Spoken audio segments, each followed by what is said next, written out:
solidarity is the only salve I know of once you recognize that you're in the perpetrator role. Like participating in these acts of solidarity is the only way to be like, I may not be free, but I am in the house where you're in the field.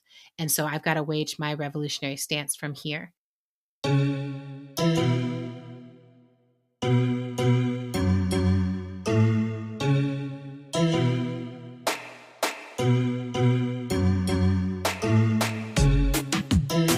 I'm Autumn Brown, a world-renowned DJ and a recovering National Public Radio morning show host.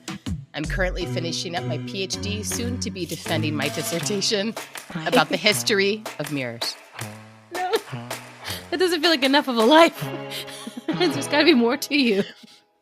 That's it. Okay. Do you have children or no? I was obsessively focused on my career. I feel shaded by that. And my name is Adrienne Marie Brown.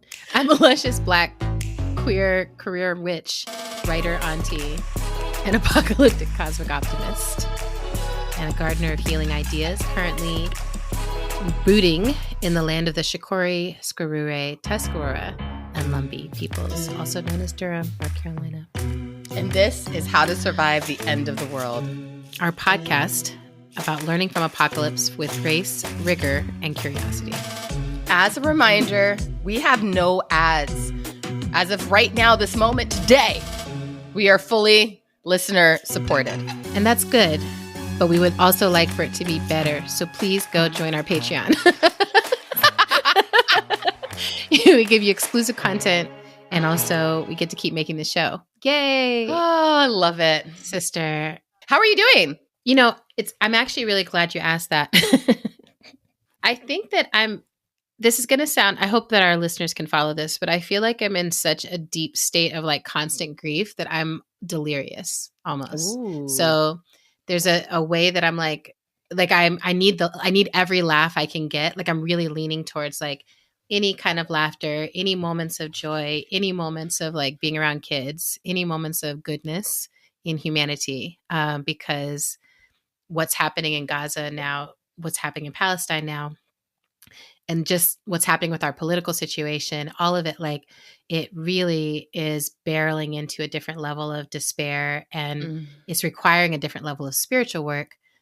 But it's just like the feeling is so big, like all the time. Yeah. And I was just talking with someone who I love dearly about how part of aging is like realizing like, oh, like it's not like I'm going to be in grief sometimes. It's like if I'm someone who can feel, I'm going to be in grief all the time for the rest of my life. And then more grief will get added to it. Yeah. And then everything I'm doing has to be worth, like compelling enough to be like, yeah, but keep going, keep living, you know, Right. like, so I am in that place where I'm like, yeah, like I'm really, really grateful for every single thing that makes me want to keep going in these times. I'm really grateful for like the things I do that feel like they contribute to making times better. But it's not lost on me the times we're in at any point.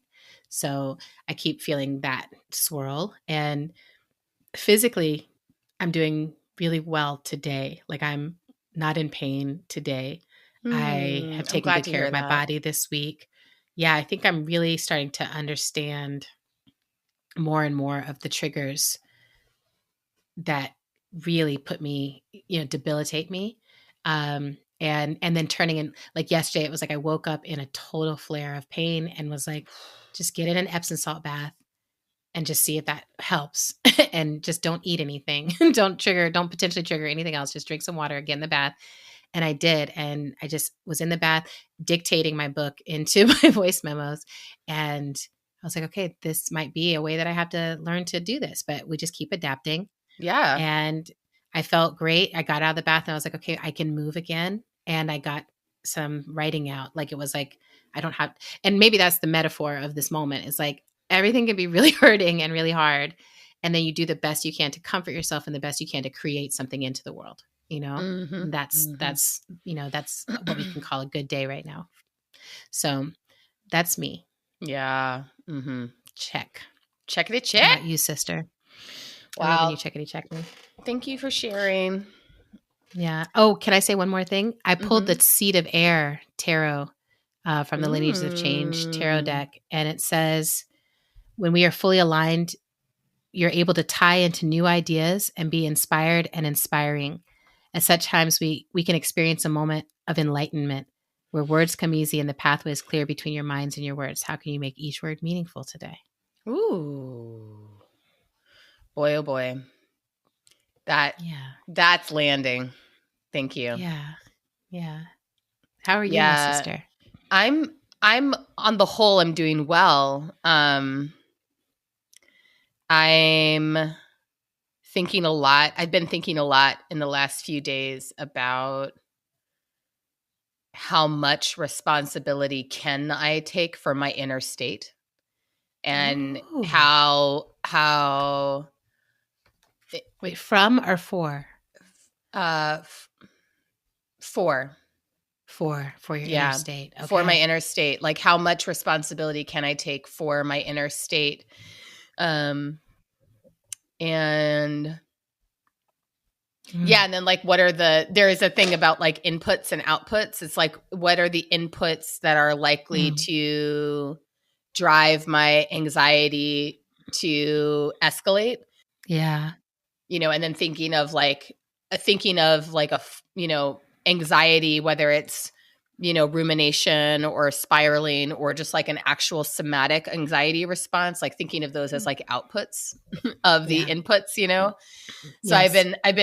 I feel like I'm actively trying to solve a problem around a specific pattern that I frequently end up in around my own anxiety, but really trying to think about it through the lens of like, how much can I shape this, or how much can I actually change it? Yeah. And what will it actually take for me to change my inner state, change my thinking, change my pattern?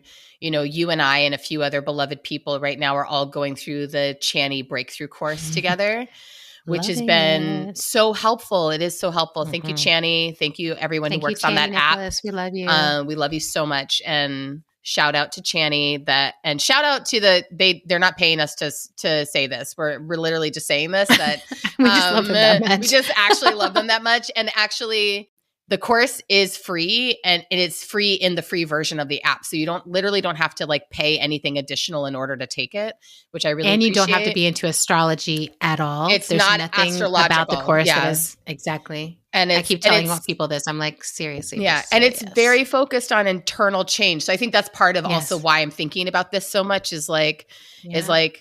how can I, despite the horrors, despite the overwhelming conditions of the world around us, how can I continue to take responsibility for my internal state, my responses, my inputs and outputs? Yep. Yeah. And I think that practicing things that bring me joy has been, it just continues to be a great noticing for me. Last week, I was in Philly playing music. I was getting to sing as a backup vocalist in my friend Margot's band. Oh, yeah. Which, God, I wish I could just have that be my job for life. Like, if I could just be a backup vocalist for a job, that would be like a perfect job for me. I'd love it so much. And I had so much fun. I had so much fun. I know it is a job, but I mean, like, should we just tell all of our listeners, like, if any of you are like artists who need background singers, like, you should just hire me. Shoot your shot. Hire me. Shoot your shot. I'm obviously I am doing my own music project, but I love doing backup vocals. I love it. Yeah. And you're really good at it. You're very enthusiastic. I'm very enthusiastic. I bring a lot of presence. And precise. And a lot of precision. That's why I can't do it, because I'm like, I never sing the same thing twice. So sorry. Yeah. Well, when it's your own music, it's fine. But, that's why I'm apologizing. I got years of choir singing under my belt, and that shit really, it just helps. Exactly. Anyway, so that brought me a lot of joy. Yeah. And it feels, I was just last night attending, one of my kids did like a final performance for her Black Box theater class, which she's been in all year. And she just did such profound, powerful work as a part of that show, both as a writer, actor, and director. But all of the young people did brilliant work. And one of the kids did a whole piece around joy. And it was really cool to see, because the whole framing of the evening was social justice theater. And so everyone's talking about really serious issues. They're talking about Gaza. They're talking about the erasure of healthcare for trans youth. They're talking about the way that the government and this administration is targeting women and femmes and like bodies and people's reproduction or people's ability These to are get high care. schoolers, right? High schoolers and middle schoolers are talking about these issues. It was the middle school group who did the most intense sequence on Gaza. Like, and they researched that shit. They researched and I mean, it was just wild to see. Babies. And then in the midst of all of that, one of the young people does this whole sequence about joy. And like, it was just so amazing to see that wisdom come through in teenagers, that they're just like, we understand how serious this is. We understand how much is falling apart right now. We understand how unfair it is to us that you all have put us in this position. And we also understand how important it is to reach for joy. Yes. These kids are like literally 13, 14, 15-year-olds. Like, I love that. So all of that is like giving me a lot of life right now amidst all of the despair, just being like, yeah, we're living on a precipice. We're in a precipice time. And you and I have been talking about this for literal years. It's what the show is all about. You know, we've been barreling in time towards increasing intensity. We know that it's only going to get more intense in ways that we can't totally predict. Yeah. So what we have is our practices. Very good, sister. Yeah. I want to say also, when you speak about the things that your kids are paying attention to right now and diving into right now, it makes me feel so happy and hopeful and like what job well done, you know, like, and I feel that way about so many of the parents in my life, that when they're like, and here's what my kid is like thinking about, focused on, here's how they're being themselves. Here's how they are testing themselves. Here's who they're building community with. I'm like, they're so awesome because they had these awesome parents. And there's just, I can see it. I'm like, oh, the generations are the place that any hope emerges from. Yeah, totally. This idea of like being able to create a safe enough space to raise people in an idea that is loving. Yeah. So, sister, I want you to tee up our conversation today. I'm excited about it. And I feel like you're the one who really sort of pulled the thread of exactly how we needed to get here. So, well, so our last, not last episode, but second to last episode that we released was our interview with Sarah Schulman. And we had this interesting moment towards the end of the interview where I asked her a question about conflicted perpetrators, and we didn't really have time to get into it. And so Adrian and I had the idea of circling back to it and just talking about it amongst the two of us. You know, the context of, in that particular conversation, we were talking about, Sarah has done a lot of writing around bystanders and conflicted perpetrators as two bodies of people that have to kind of be activated into solidarity in order for us to really be able to make political progress. And I was thinking about and asking a question about, how do you find or create a conflicted perpetrator? You know, like how do you go towards the people who are, you know, maybe really inside or bought into the ideology of the system of dominance, and help them find their way out, or find their way at least closer to a more liberatory position so that they can actually act with political integrity from the position that they hold, you know? So we thought that it might be interesting for us to start this conversation by talking about our own experience of this, which is growing up military.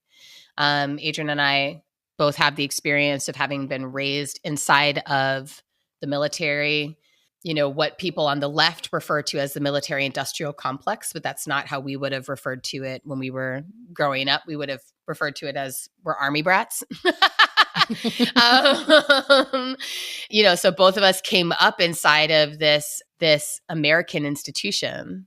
And then both of us had experiences, you know, separate and together, of being politicized, both politicized in relationship to the American military and also just politicized more broadly about all of the different political ideologies that kind of informed like how we were being raised.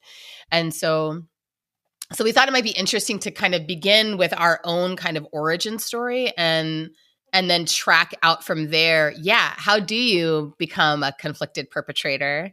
And then what does it look like to begin to take political action from that place? Yeah. Mm-hmm. And sister, can you say, because I feel like you had more intimacy with the book, can you make clear like the distinction between a bystander and a conflicted perpetrator as Sarah was presenting it? I'll do my best based on my understanding of it. So a bystander would be someone who sees the violence or the oppression, is not directly impacted by it, and is not directly implicated in it, but is a witness. And by the fact of their witnessing, should feel compelled to do something. A conflicted perpetrator is someone who is implicated in the violence or oppression as a beneficiary of that violence and oppression. So not necessarily, and I think this is an interesting use of the word perpetrator. Perpetrator. Because it's not necessarily referring to someone who is enacting the violence or oppression, right? It's kind of thinking more systemically as like there are people who are actors, and then there are people who benefit economically, familially, you know, and, you know, related to, I mean, there's a few different ways to think about it, but people who are beneficiaries of that systemic violence, but who feel conflicted about the benefit or feel conflicted about what's being done in their name. So, you know, Sarah was really talking about this in relationship to the violent act of the state of Israel. And the idea that like, my sense is that she would say that most Jewish people should see themselves as conflicted perpetrators because of the fact that the state of Israel claims to be acting on behalf of Jews and on behalf of Jewish safety, you know, which is like, you know, I think probably a lot of people would consider even her position to be a pretty extreme position in terms of thinking about like how you define conflicted perpetrator. But that's what I was really hearing her say. But so, that idea that like whether you agree or not with what that entity is doing, you're implicated as a beneficiary of their actions. Yeah, I appreciate you laying that out, because I feel like so much of what we want to talk about here today is how, like, first of all, how do you become aware of the world? And then when you start to be like, something is bothering me or something's upsetting me, how do you recognize that you may think you're a bystander, but actually you're a conflicted perpetrator?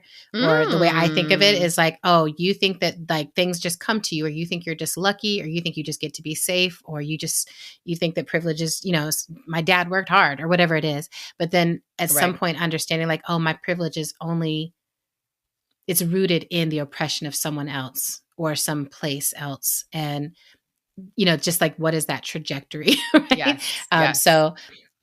So would you tell us your journey along that pathway? Yeah, I can give a pretty powerful vignette. Go off. Go off, yes. I'll say that I started getting politicized around what I would call injustice when I was in high school, right? So Adrian and I are 5.5 years apart. So by the time I'm going off to high school in West Potomac High School in Alexandria, Virginia, which is just outside of DC. It's while our father is working at the Pentagon, and Adrian is in college at Columbia University in New York City. And so I'm starting to get politicized around injustice in that environment, right? Like I had a friend of mine in high school and I started like a local chapter of Amnesty International in our high school. And we did like a political action around recycling and like, you know what I mean? Like, I don't think I knew that. Oh my God. I was like little baby activist. We also organized a lot of open mic and poetry events in backyards of our homes and other people's homes. Yeah. We were like, you know, little like theater, poetry, activisty babies. Yeah. But I wouldn't say that, I remember starting to have a sense of militarized violence being enacted by the state, starting to have a sense of that in my like sophomore or junior year of high school, but not in a way that I would say like really kind of like entered my psyche. There was a lot of walls and a lot of resistance up. And then a couple of things happened. The first thing that happened, 9/11, which takes place on my first day of college, and was a very intense and frightening day on a number of levels for a number of reasons, including you were in Midtown Manhattan at the time working, and our father was working at the Pentagon. We believed that he was on site that day. We did not realize until hours later into the day that he had actually traveled for work that day to a different part of the country. But his office in the Pentagon was destroyed on that day. And so it was a very frightening day. And then what our government did in response to it was shocking. And I think it was because it was, for me, as like I'm coming of age into this moment, I think it was the first time where I can really remember the like, oh, I and many other people who are looking at what's playing out here can see that we can see that the government is lying. We can see that they're lying about their evidence. We can see that they're lying about the defense that they are sort of posturing about why these actions make sense. Like, it's very obvious that they're lying. And, many of us, I would say many of my peers and we would have identified as anti-war. So no one wanted a war to happen as a result of the 9/11 attack. But then in addition to that, it's like we don't want a war anyway, but also we can see that the government is lying about the evidence that they're positing as to why specifically we should invade Iraq as a result. Right. And so, as you well know, we're also in this moment dealing with extremely deep family tension and conflict across the same this entire year. Some folks stop talking to each other. We're having like family-wide conflict over what the government is doing, what role family members are playing, and what the government is doing. Yeah. I mean, it's a very intense time in our family. And I think in some ways, for better and for worse, that kind of family rupture around political conflict that's happening in a world theater also pushes a sort of level of like conflicted perpetrator development, right? It's sort of like, exactly. It's not just that I see what's wrong here. It's that I also see our family's role. Yes. And I can't sit inside of this and say that like our family is completely innocent of what's happening. Right. Yes, that's right. The other thing I would say, I guess this was the vignette that I intended to go towards, but I think the other thing that really, I mean, this is just such an intense thing that happened, but our father was assigned to be the base commander of a military installation in the Marshall Islands. Yeah. And that happened when I was like in my middle college years. Like, I think we went out there like the summer after my first year of college. And the Marshall Islands is a place that the history of the American military's presence there is incredibly sordid and just abhorrent. It was used as like a testing site for atomic weapons, nuclear weapons, and our military continues to have like a sustaining presence that actually, I mean, it's interesting. It's complex. It's like economically beneficial to the state of the Marshall Islands because it's like that's the primary economy is like hosting American military. It's very complicated, but there's still a military installation there. It's where they run their like Star Wars program where it's like testing out technology that would like defend against missiles. And so our father took command of this military installation, and being out there in the Marshall Islands, volunteering in the local hospital that was on the like next island over, and just really Ibai, yeah, and just having to really take in the whole history of the American military's presence there and the complexity of the present moment in relationship to that 70-year history. I remember coming back from that trip, staying with you in Brooklyn for a few days before I went back to campus. I remember just like smoking weed for like 3 days straight, basically. Yes. And I was not a weed smoker before that. And I spent 3 days basically smoking weed with Adrienne in her apartment because I was like, I can't actually totally process what just happened inside of me. And how differently I understand everything about my life and my childhood, and like literally, I mean, it really rewrote the script for me about like what it means to be an American. Period. Yeah. I'll pause there. That was a lot. And it was, thank you. How do you feel? I mean, I feel it's like, whenever this comes up, I always feel that sense of like, oh, there's so much more I want to say. That's like, I want to explain this and I want to, add this nuance, but I think I just have to let the story be what it is. It is my life story. Yeah. Mm-hmm. And also write a memoir. Yeah. So, well, I will weave in and out of what you shared. Yeah. Because the feeling, even as you were telling the story, I started to feel the feeling that I think of as the nausea that comes from the disorientation or reorientation from like being in the system unaware to bystander to, oh shit, I'm involved and I'm part of like making the bad happen. Implicated here. In this. Yes. Yes. And to like, I need to do something, so that I'm like, there's a literal tumble that happens and I can still feel inside my body, like how it felt and how it still feels. Right. Because this happens to me still regularly where I'll be like, what the hell? And then I'll be like, me, I'm the hell. Oh, fuck, and like, just like, right. How is this happening? I'm the hell. I'm the hell. I feel like that should be the title of this episode. I'm the hell. Okay. Note it down, please. But yeah, so I feel that nausea, that like disorientation, reorientation, nausea.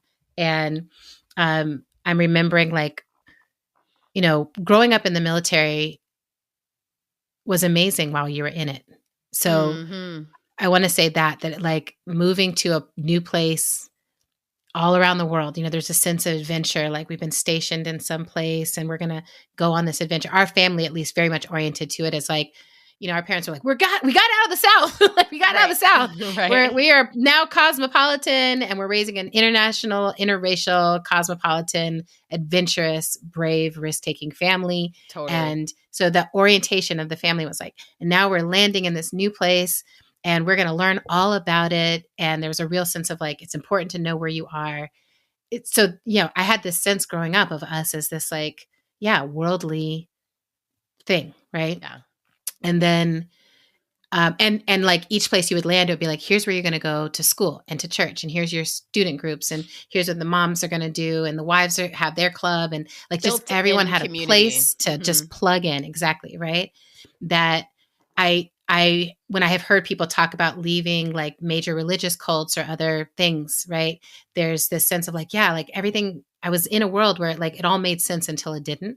And I feel that way about the military where it's like, it all made sense until it didn't. And for me, it first started to crack around the 6th grade. The 6th grade was where I started having like my sort of anti-authoritarian nature, which I think is astrological and from the stars. My little Robin Hood, I watched Robin Hood and I was just like, this, some about this, right? Like it just started all clicking for me that I was like, there's something about uniforms and everyone having to look the same, be the same, act the same, wear the same thing that started to disrupt my peace. And I wrote an essay about it in the 6th grade. And I think I now look back at that as like, I think that was my first act of awakening and just being like, something about this is not, first of all, it's not the whole world. Like we go off of these bases and I see other people living in all these other ways. And then we come in here and everybody has to be the same. And something about that doesn't feel right to me. And then a kid, all the cultural pieces of moment that you talked about, like I went to college at Columbia University where there was a rich history of student organizing and pushing back against an institution that tends to be pretty fearful and pretty reactionary, and needs a student body that is willing to stand up and push it. And so I went there shortly after like the ethnic studies battles had been really popping off. And so there was a real interest, right, in the new people who were coming onto the campus. There was a real like, okay, we got to get you into the Black Students Organization, get you into some places where you can learn something about the world. Right. And I was so receptive to, I was like, okay, I can see that all the cool people are in these badass organizing spaces. And I want to orient towards that. Factor. The coolness was a total factor for me and it really drew me in. And then the education, right? Like the sense of actually there's just other things that you don't know and that you can know. And the combination of like some really excellent professors plus these peer students where I was like, so you already know pieces. And like when I think back at who I thought of as an expert at that time, it was like someone who was like literally 1 year along further than me or 2 years along further than me in their own political development, right? But I was just like, that person is like a Black feminist. And like, oh my God, like, do you even know what Black feminism is?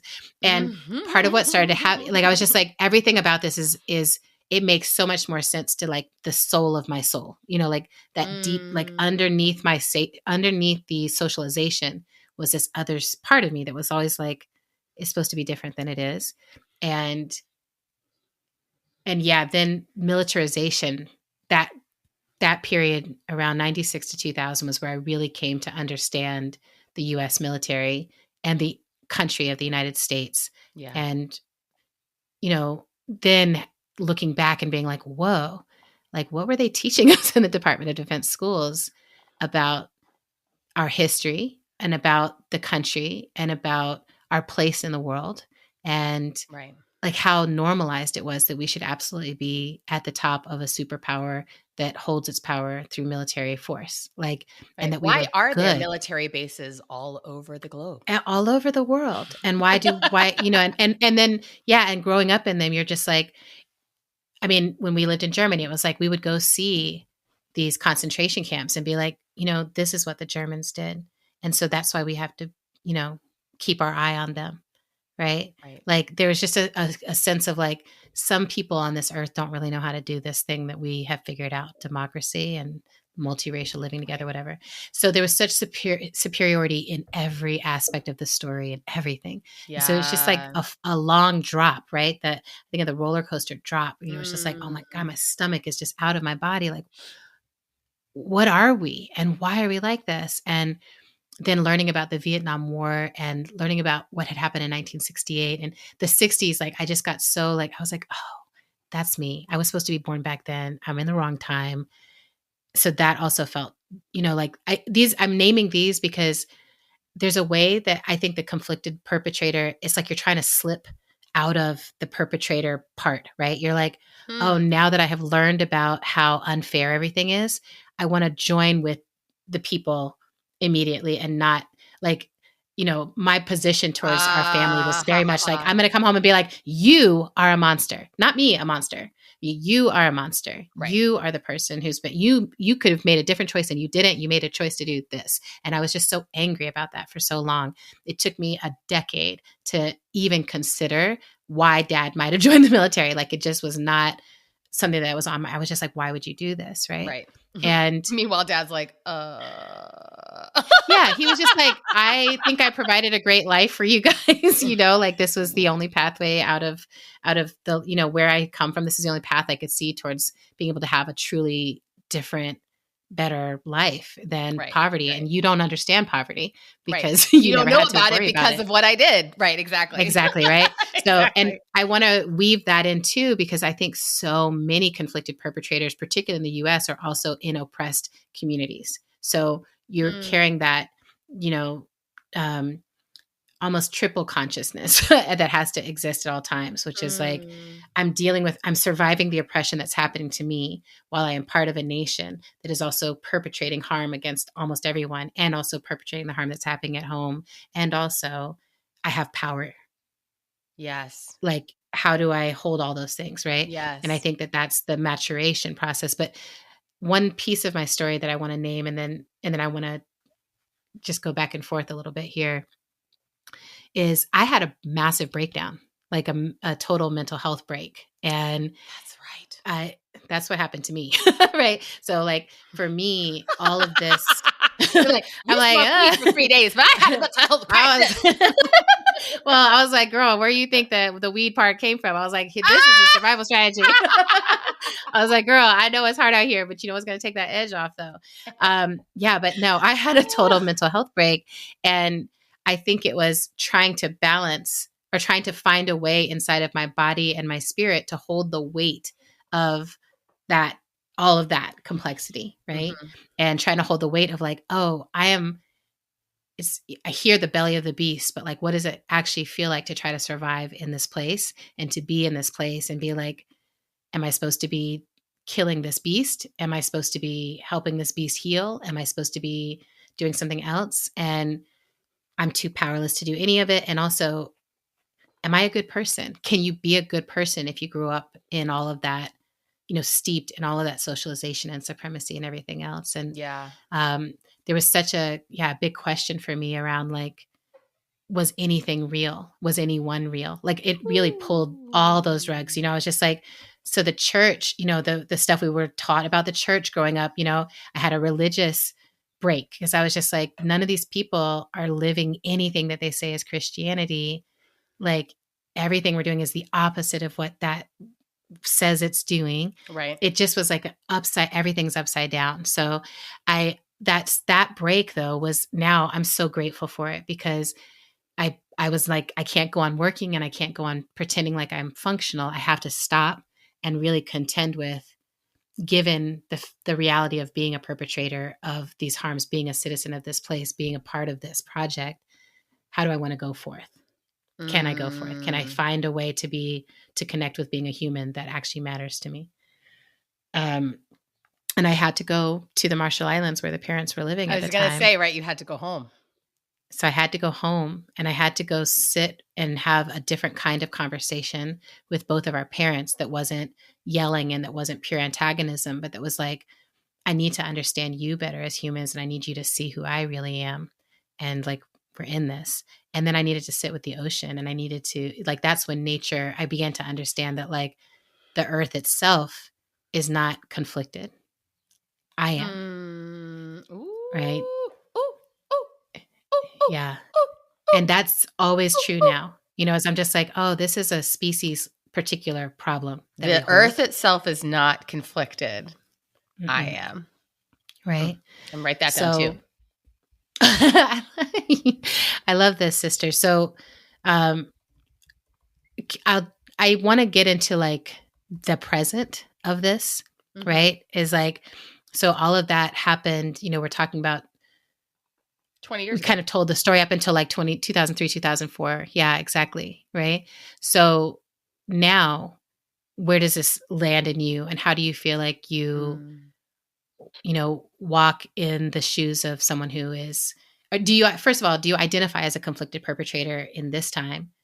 Does that feel like the place where you land? And then how do you, what is the way that you move?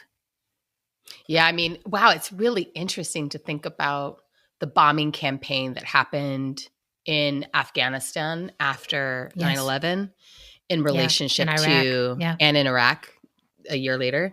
But it's interesting to think about that in relationship to, this moment of the October 7th and the response attack in 2023 and the response of the state of Israel, and just seeing the clear, just like such a clear mirror.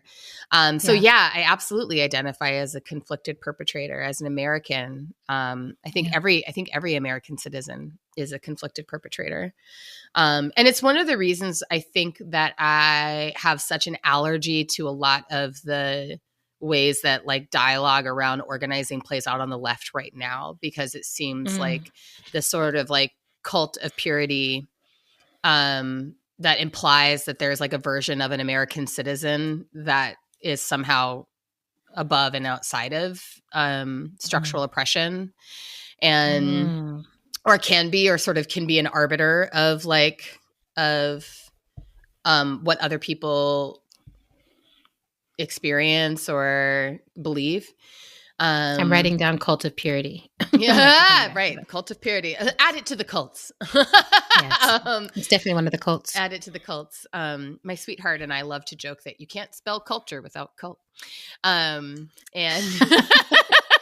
you and your sweetheart are the nerdiest people I have ever seen in love with each other. And it's really fun for me. Oh my God. There was a meme. Okay. I literally just sent my sweetheart this meme that I found on the internet. It's like one line of text. It's like, what a nerd, I say, barely controlling my lust. Oh, that's how I feel. Literally. Oh my God. I'm so into it. I'm just so into it. But yeah, back to the conversation. But yeah, so I think that I think that with humility, I do identify as a conflicted perpetrator and believe that all Americans are conflicted perpetrators, and that we all have a responsibility to just bear witness to the harm that is done in our name. Both the harm that's done in our name internally to the borders of this country and externally, right? Because there's a lot that's the interesting thing about living inside of a oppressive state is, we talked about, it's funny, I was going back through the archives of our show, and we did a whole episode in like our second or third season about state violence. And and it was just, I remember us talking about it at that time, like what it means to like live in an oppressive, violent state where you know that the militarized arm of violence of that state can come down on you and anyone you love at any time with impunity if they deem you and your activities somehow in violation of the order, right? And so it's like, so it can be both the case that everything is being done on our collective behalf as American citizens because of how the American government defines citizen. And as citizens, we can also be victims of state violence at any time, at any time. And so I think that that's something that we all have to bear witness to as well, that like all of the violence that's done in our name across the world, but also all the violence that's done within our borders in the name of protecting citizens. So I think how that shows up right now for me is, I'm thinking a lot about the idea of citizenship and the limitations of that idea. And also just like the ideology that's represented by the idea of a citizen. And I'm thinking a lot about like what, as a part of the book on fugitivity that I'm working on, I'm thinking a lot about like what it looks like to resist citizenship and fugitive resistance as a way of like not just resisting the state, not just resisting the surveillance of the state, but also resisting the ideology of the state. You know, that it's like, I don't want to be party to these crimes. I don't want to be a victim of these crimes, but I also don't want to, I want to root out inside myself any part of me that may still believe that these crimes are reasonable or necessary. And I think that in many ways, as a conflicted perpetrator, I think that that's like some of the hardest stuff to go look at inside of ourselves, like whatever part of us still believes that it's either necessary or inevitable, the violence. It's so good. And by the violence, I'm specifically referring to oppressive violence, right? I'm not referring to like there's violence that happens on Earth that is perpetrated between creatures on the planet that is like actually biologically normal. But I think the terror of like state violence is something that it's just so easy for us to slip into the thinking that on some level it is normal or inevitable.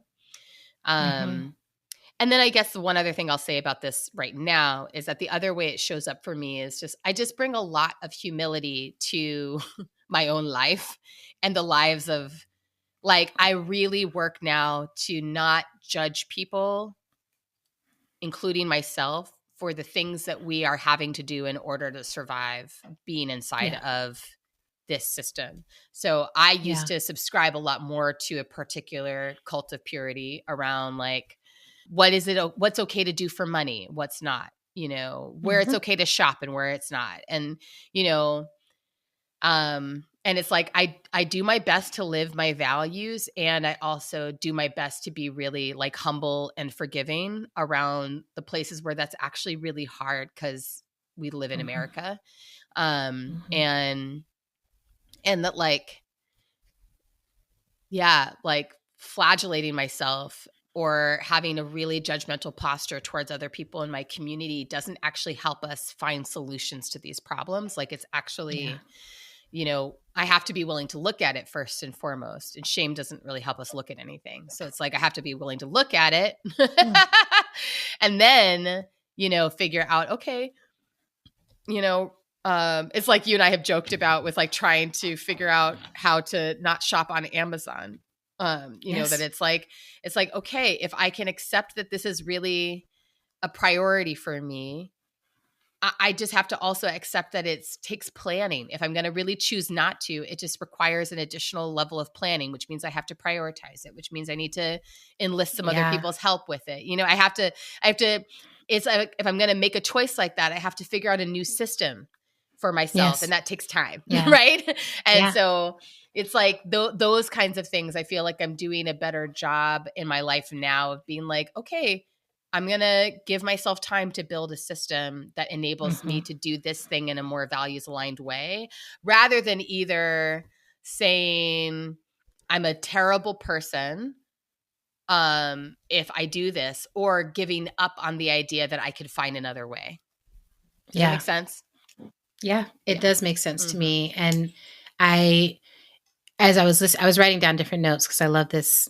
I love the point you just made on shame. I love it's just like the practice, like bringing it down into like, okay, how do I live a practical life that is also a life of resisting this state that's harming me and harming so many others, and recognizing that like I am forced into participation because our democratic process has broken down so thoroughly that and because it was never set up actually to allow for truly meaningful discontent and truly meaningful debate. I think, like when I look at other places where there are multiple functional parties, right.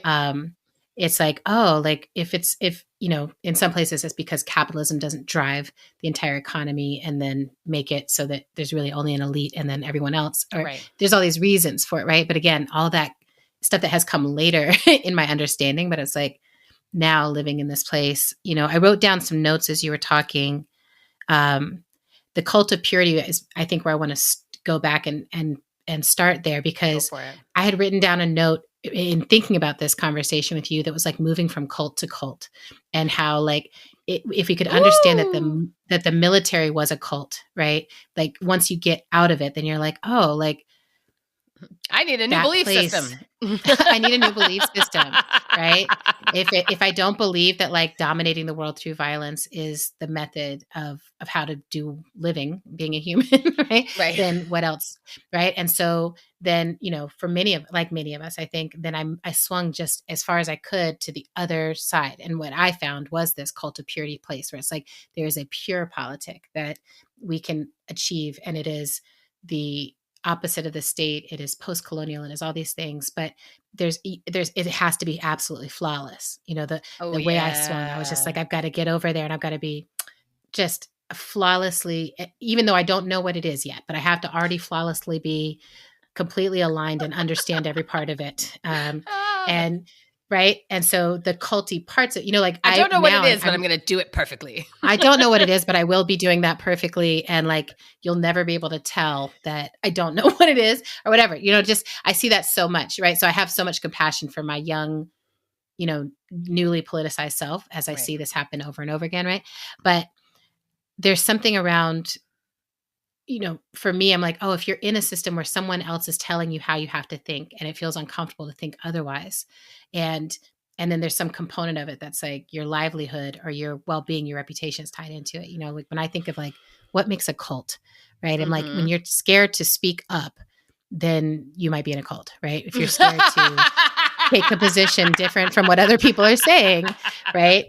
Then you might be in a cult. And so I keep sitting in, I'm like, Right. have I ever not been in a cult, right? Like if we think of like the US experiment is one massive cult of American supremacy and manifest destiny, where people are like, we just believe in the supremacy of the United States. And like, yes, and it's just taken for granted that like that when you start to not think that way. Right. Yes. And then especially when I'm like, God bless travel, because when you travel, you're just like, dang, this place is more beautiful. This place is more delicious. This other place has better beaches. The food is better here. Ha! Yeah, I was like, maybe we're just a place in the world like all these other places. Like maybe none of them are the best. I don't know. Like maybe there's not a best place. Like, right. Just all those things, right? They seem kind of silly, but then as you pull the thread, you're like, everything starts to change and come apart. And so I have been asking myself this question of like, because we're raised inside of the massive meta cult of the United States, do we know how to not be in a cult, right? Or is every other fractal shape that we're making a different cult that makes sense only to the people inside of it?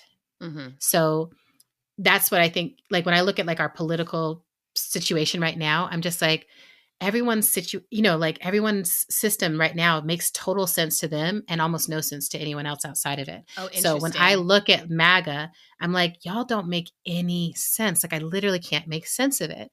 But when we had that talk with Roan was like, well, they make sense inside of themselves to themselves. Right. They're very internally coherent. They're internally coherent. Right. And when I hear people critique the left or critique, especially movement, like activist folks, and they're like, y'all, you don't make sense. Like you don't seem to want to be in relationship with anyone. You're just yelling at each other all the time and canceling each other and correcting each other. And like, why would anyone want to be a part of like, that doesn't make any sense. But then if you're inside that space, it's like, we're trying to save the entire world here. And it's very stressful. It's very fucking stressful. And in order to do that, we have to make sure that everybody is actually correct about all the things that they're doing. And we're actually trained and steeped in, like when I was in that space, it made complete sense to me that we were trying to hold like these really impossible standards with almost no resources while offering people almost no community structures, but expecting them to fully dedicate themselves to it. It all made sense. Now that I'm shifting more to this artistic space where I'm like in relationship to it, I'm like, yeah, but it doesn't quite make sense as a system because people can't actually survive inside of it uncompromised. Like you can't. We're anyway. I think you understand what I'm saying. I hope listeners do too. I do. Oh, I do. Yeah. And then I'm like, and then we can all look at different religions and be like, oh, like from outside, that Looks crazy. I look at like exactly like when you Catholicism. Someone I saw some amazing video about this. Someone being like, yeah, Catholicism, like a religion where literally just women can't be in leadership, like just at all. Like it looks crazy when you think about it. If you step outside and you're like, right. And you're just like, well, that doesn't make sense to me because I have been in other systems where I could see women equally participating. Right. So this no longer makes sense. Right. And I think that's the only way out of some of these cult spaces. It's like you have to be able to be like, I see something different than what I've been told is the only way things could be. Right. Okay, how do I start to shift? And so I think this conflicted perpetrator work for me, it's like I also had to let go of all those cults, basically. Like so that I could actually be like, what is actually mine inside of this? Like, can I see the real path? And for me, like following the money has been super helpful, right? Because I'm like, no matter what story I'm in, if I follow the path of the money, so I had a tax crisis a few years ago where the IRS came to get me because I had been like, I'm a war resistor. I don't agree with what this country is doing. And that was my way of saying, I am not participating in this perpetration. Right. I am not Right. participating in it. I opt out, right? Right. Turns out IRS didn't like that. And they were like, you're going to now opt in for the whole period of that. And we're going to take all your money. For 10 years. Yes. Okay. We were now going to catch you up so that we can. And it was, so devastating because I had to give that money at the beginning of the Trump presidency. Right. Oh, so it's like, not only did I have to now become part of like this perpetration machine, but I had to do it when I was sure that there was going to be someone in office who was going to be doing things that were as far from what I would want to see happen as possible. And this idea of choice, right? That I was like, part of how I know I'm a perpetrator in some ways that I'm like, I had a choice of consequence, right? Oh. Like if you're not a perpetrator, you don't have a choice of consequence. So for me, it felt like I don't have a choice. I have to pay this. But it's like, no, I do have a choice. I could choose to not pay this and go to jail because I have my beliefs, right? And say like, no, I don't agree and I won't be perpetrating. And that means I will end up in this other system, right?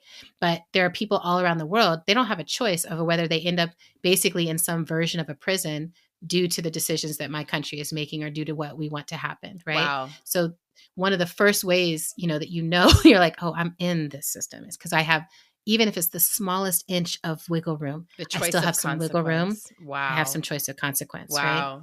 That's really insightful, sister. And then you brought up boycott. And I think that's the only other thing I wanted to like tie in here is that strategy I had tried of being an individual saying I opt out didn't work. Right. And so it really turned me towards collective action. And boycott is one of my favorite actions that conflicted perpetrators can participate in.